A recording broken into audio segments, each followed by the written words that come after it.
বাংলাদেশের আকাশপথে যাত্রীদের আরামদায়ক যাত্রা নিশ্চিত করতে এবং টিকিটের অযৌক্তিক মূল্য বৃদ্ধি রোধে সরকার একটি সুশৃঙ্খল নির্দেশনা জারি করেছে।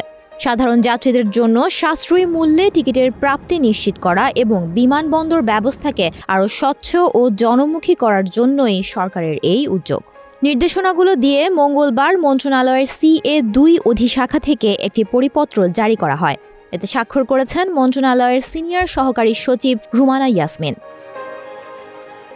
গ্রুপ বুকিংয়ের ক্ষেত্রে বিক্রির সঙ্গে সঙ্গে টিকিটের প্রকৃত বিক্রয় মূল্য বেসামরিক বিমান পরিবহন ও পর্যটন মন্ত্রণালয়কে জানাতে হবে এবং মন্ত্রণালয় তা জনগণের অবগতির জন্য নিজস্ব ওয়েবসাইটে প্রকাশ করবে। সব ধরনের এয়ার টিকিট অনলাইনে বিক্রির ব্যবস্থা করতে হবে এবং বিক্রি করা টিকিটের দাম অনলাইনে এবং টিকিটের গায়ে প্রদর্শিত থাকতে হবে।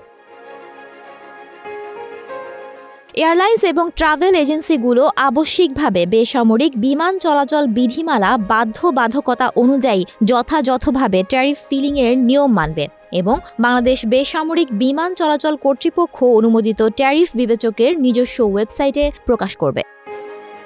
এয়ারলাইন্স বা ট্রাভেল এজেন্সি সংশ্লিষ্ট বিমান সংস্থার বেবিচক বরাবর দাখিল করা ভাড়ার অতিরিক্ত ভাড়ার টিকিট বিক্রয় করা থেকে বিরত থাকবে।